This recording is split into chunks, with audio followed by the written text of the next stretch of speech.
welcome back to Lifting the Lamp. I'm Frata Eleftheria, and this is a video which you, my subscribers, have been asking me to do forever, since I started this channel. And I haven't done it because, frankly, it takes a lot of time and a lot of double checking and getting an inventory of the resources I have available to me to be able to put it together.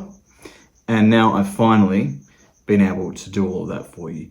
So this video is on how to construct an Enochian magic ritual, the bare basics of that.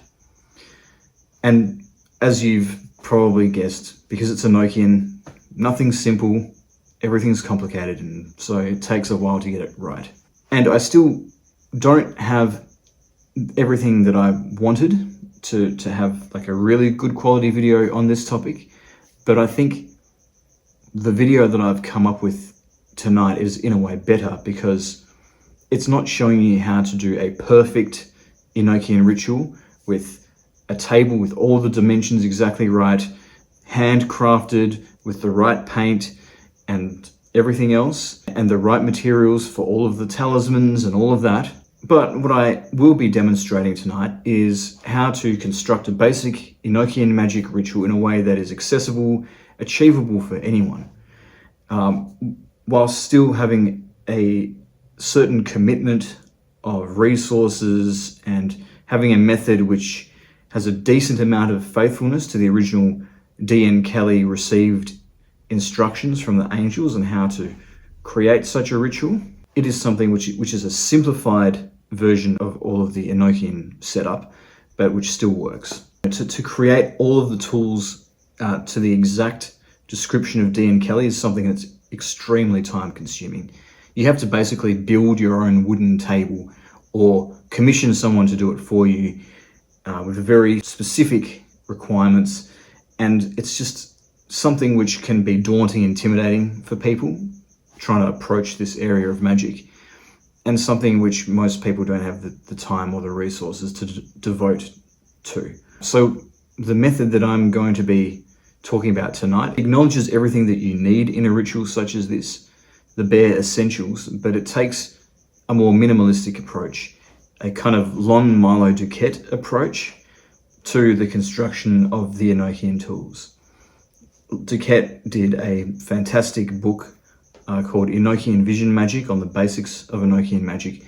He himself is a decades-long practitioner of this stuff and knows what he's talking about. And for Duquette, it doesn't matter if you make the tools from bits of paper, it doesn't matter if you photocopy the design of the holy tables instead of hand engraving it into a bit of wood. If you take a simplistic approach, it still works. And it's really the intention and the symbolism and you understanding the symbolism of all of those tools in the ritual that makes it work. And so that's what I'm taking inspiration from in the basic Enochian ritual that I'm setting up for you tonight. While this particular method may not dot all the gons and cross all the gisks, it will still work. But one important caveat to Duquette's approach is he says you can create the ring out of paper, for example, but you should follow the original instructions given to D.N. Kelly for the construction of this type of ritual as much as you possibly can. So if you have the means to do better than a paper ring or simply photocopying the tables, you should do that. And I have done better than that in this video, notwithstanding it's not a perfect set of tools for this type of a ritual. So it's a happy medium, which I think is where most people would arrive at in their practice anyway. So Duquette in Enochian Vision Magic says the minimum requirements for a ritual such as this, an Enochian magic ritual, are the Ring of Solomon, the Holy Lamen, the Holy Table, the Sigillum Dei Aemeth, 5 in total, and the 7 Ensigns of Creation. So I'm going to be showing how those can be created very simply and set up in a basic ritual as my demonstration in this video. Also, before I get to the demonstration, it's worth noting that the simple construction of these tools is not the end of the story. Before you can use the tools that I'm going to set up tonight, you need to attune yourself to the Enochian magical system if you've not done so already. So attuning yourself to the system, attuning yourself to the tools so that you can actually be able to use them. If you think of it, if this seems like a bit of a strange idea, just think of it in terms of buying a new car. You know, perhaps you've always driven a manual your entire life, and then suddenly you have an automatic, and suddenly you've got a brand new car that's got a computer installed in it for listening to music and making calls and all of that, and you need to adjust to the new technology. You need to take it for a test drive, feel how it runs, and familiarize yourself with the control board, so to speak. And so once you've tinkered with it a bit and driven it around a bit, you have a much better idea. You become one with the vehicle, so to speak, and it becomes much more intuitive for you to use it. And it's the same thing with the Enochian magical system. It's not necessarily something that will come to you straight away, which you resonate with straight away, but in doing things such as creating the tables from scratch, or invoking the names of the angels, intoning them, things like that, you begin to attune yourself in order to be able to use that system successfully. Duquette gives an attunement ritual of his own making in Enochian vision magic. Another method of attuning oneself to the system that I've heard is creating the tables of Logger, which is a huge, time-consuming task if you're writing them all out by hand. I would not recommend that. It's not the most efficient way of attuning yourself to this system. Duquette's method is a lot simpler. But my own way of attuning myself to the system involved something much more similar to the example that I gave of the new car a moment ago. Giving it a test drive. The way that I attuned myself to the Enochian magical system was by starting off with modest little workings, not grand things or anything like that. Pretty much just experimenting with the system and doing things that were small enough for me to just do that in a controlled way. I began my Enochian magical journey by experimenting with the Great Table of the Watchtowers. So I created my own 4 watchtowers plus the Table of Spirit from hand, just on a piece of paper.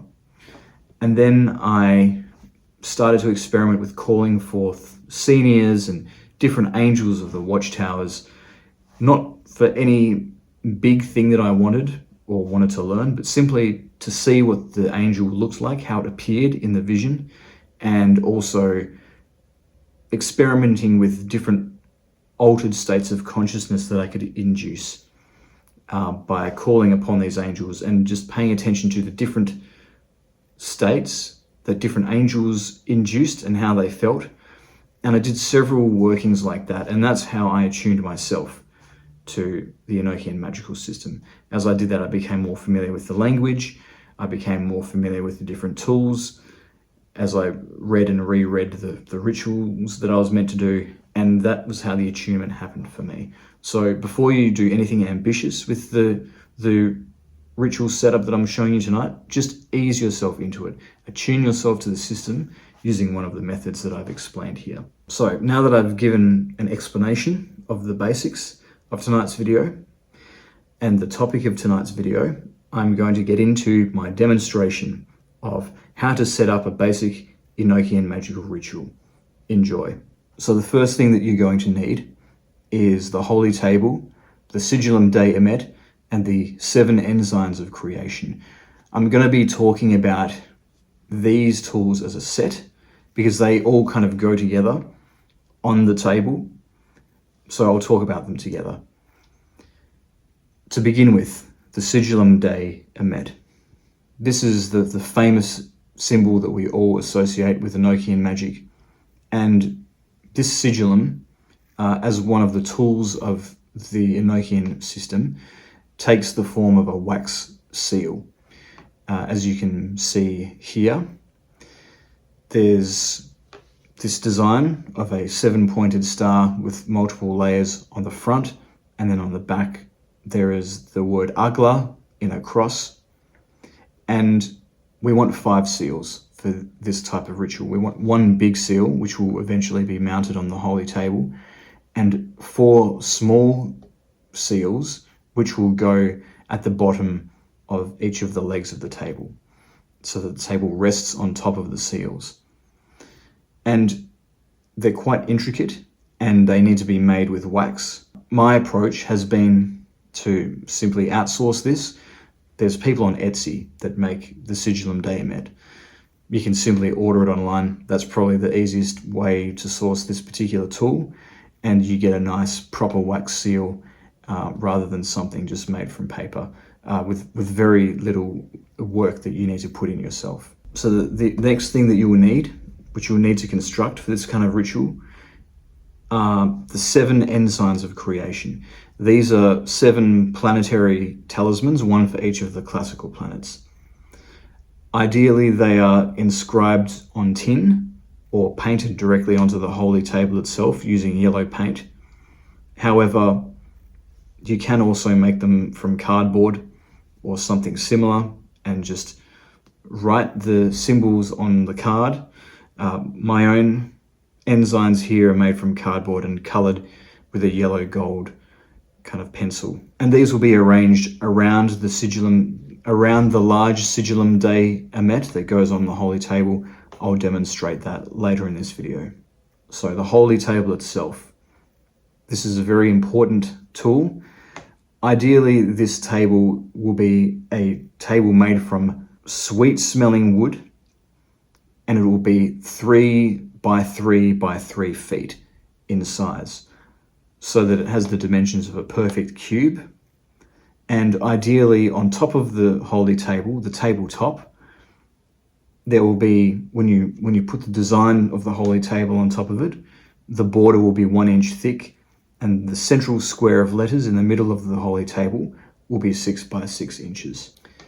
When painting the design onto the table, ideally you'll have yellow paint that has been used to paint a church, but you might have trouble sourcing that. In my experience, as with the Ensigns of Creation, yellow or gold pencil on a piece of card will work just fine. You'll see here that I've actually created a separate piece out of card which has the design of the holy table on it, and this is something that I just put on top of a wooden table, and it works well for me. The dimensions of the design of the holy table on the top of the table, as well as the table itself that I'm using, are not to the scale that Dee and Kelly specify.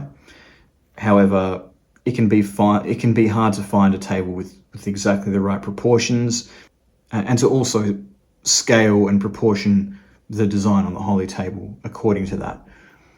But you've got to work with what you got, and the main thing is you're trying to get a cubic type of design, like as close to a cube as you can with the holy table, like the cubic altar in Western ceremonial magic. And then you want to be able to fit the Ensigns of Creation on the top together with the large Sigillum Dei Aemeth, and you want to have a wooden table to fit with the specifications, which isn't too hard to find, and of course a table with 4 legs to rest on the 4 sigillums underneath the table. Now, a word on the design of the holy table. There's a couple of different views on this, on the proper ordering of the letters. There's the version of the table that is given in Merrick Casaubon's published works, which has the letters in the reverse order to how they're given in the original 5 books of mystery, the original journals of Dee and Kelly's work.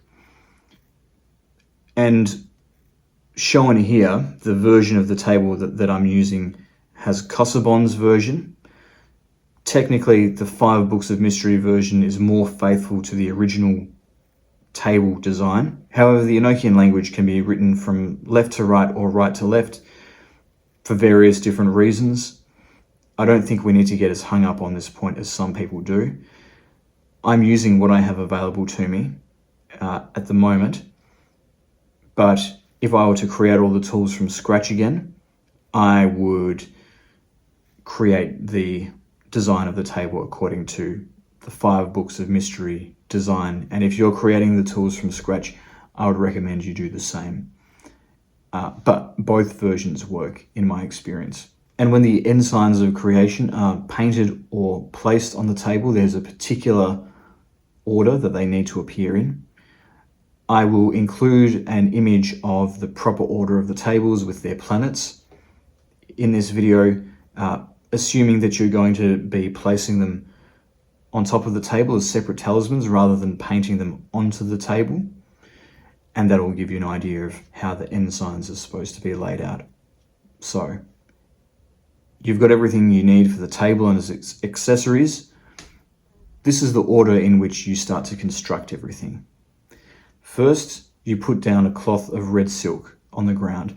This is where the table is going to sit, and ideally, if you've got a chair that you're sitting behind at the table to scry, the chair will sit on the red silk as well. Once you've put the silk down, you put the 4 small Sigillums Dei Aemeth down on the cloth. An optional extra is putting these sigillums in wooden boxes, but this is mainly just to protect them from damage, the wax from being damaged. I've never used boxes. I've been using my sigillums for years. They're still in pretty good nick, so I don't use boxes, but what I do to make sure they're positioned properly is I'll put the table down first, then I put the small seals in front of each of the legs so that I can line them all up nicely for the next step, which is to put the table on top of the wax seals. So now that I've placed them and positioned them, it's just a matter of picking the table up and putting it on top of the seals. And it all lines up quite nicely. The next step is you get a white linen cloth and you put that over the table. Next, you get the Ensigns of Creation and you put that on the top of the table in the arrangement that I mentioned earlier and showed you earlier. And after you've done that, or during this step, I should say, you get the large Sigillum Dei Aemeth and you put that in the center of your holy table. Now, you put another cloth on top of that for the next step, so that everything that you've put on the table so far is covered. There's a bit of debate as to what this next cloth is. The angels gave mixed messages to Dee and Kelly. In their first communication, they describe a red tablecloth with 4 tassels at the end of each corner.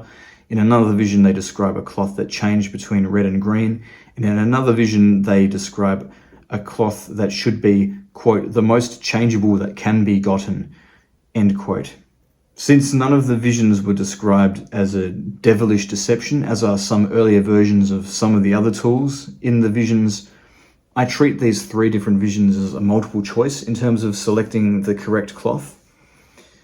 And particularly since the 3rd description of the most changeable that can be got is quite ambiguous, my own choice of cloth is a green and reddish taffeta, which I think fits well with the 2nd and to some degree the 3rd vision. It's quite a good looking fabric, quite magical looking, and also very good if you want to yassify your holy table. So you just put this over, you drape this over the table, and once the table is covered by this final cloth, the next step is to mount the scrying stone on top of where the large Sigillum Dei Aemeth is placed.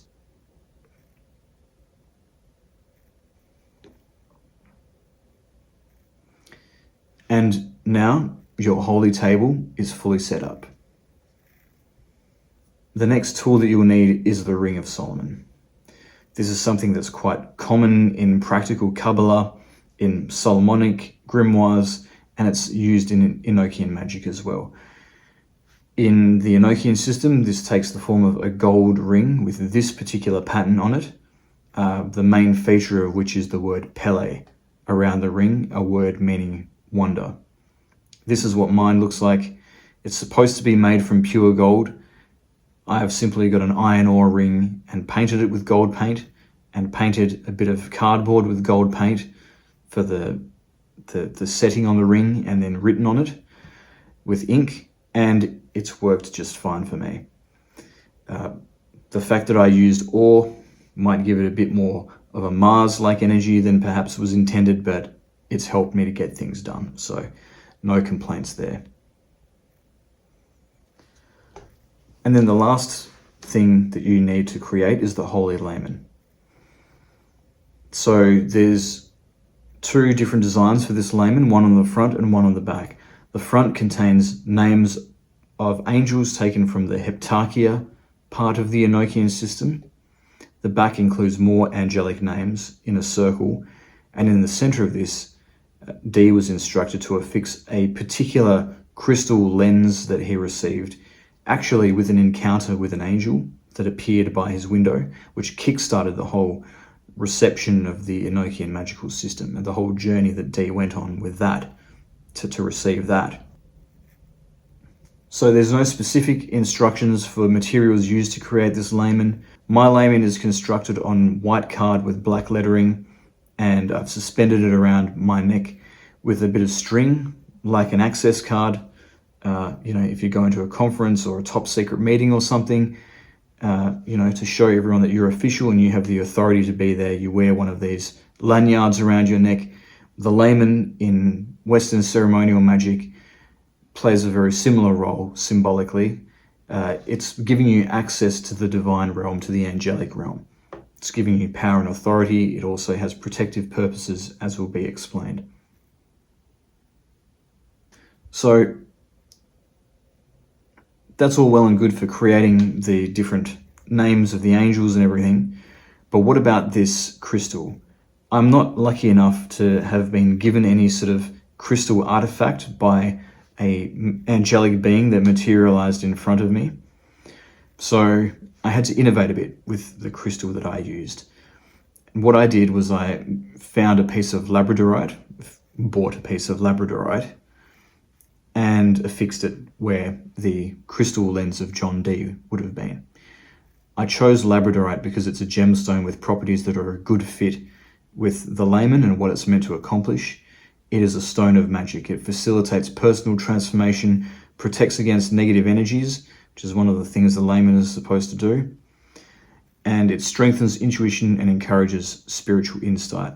And this particular bit of labradorite is in the form of a hagstone, the circle with the hole in the middle.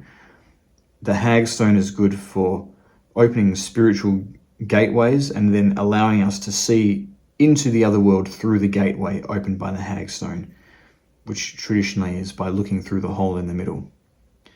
It's also a toroidal shape, which I'm sure Vincent Bridges would have a lot to say about. But all this is very consistent with what the Lamen is supposed to do. It's a symbol of spiritual authority and dignification, being elevated to be able to talk to the spirits. It also protects against evil spirits when you reveal it, because originally the Lamen is supposed to be concealed, and at least in traditional Western ceremonial magic that uses Lamens. The angel's instructions to Dee and Kelly in regard to this Lamen changed over time. Originally it was simply to be worn on the chest, and then later they said to conceal it behind some scarf. So presumably it needs to be on the chest but concealed behind a bit of clothing and then revealed when it comes time to talk to the angels. And with those instructions, you should have everything that you need to perform a basic Enochian magic ritual. So I hope you found that informative, and best of luck with your scrying experiments with the Enochian angels.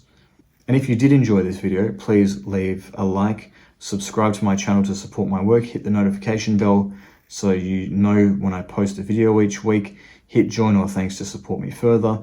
And if you want to support me further even more, please buy some merch from my merch store, linked in the description below.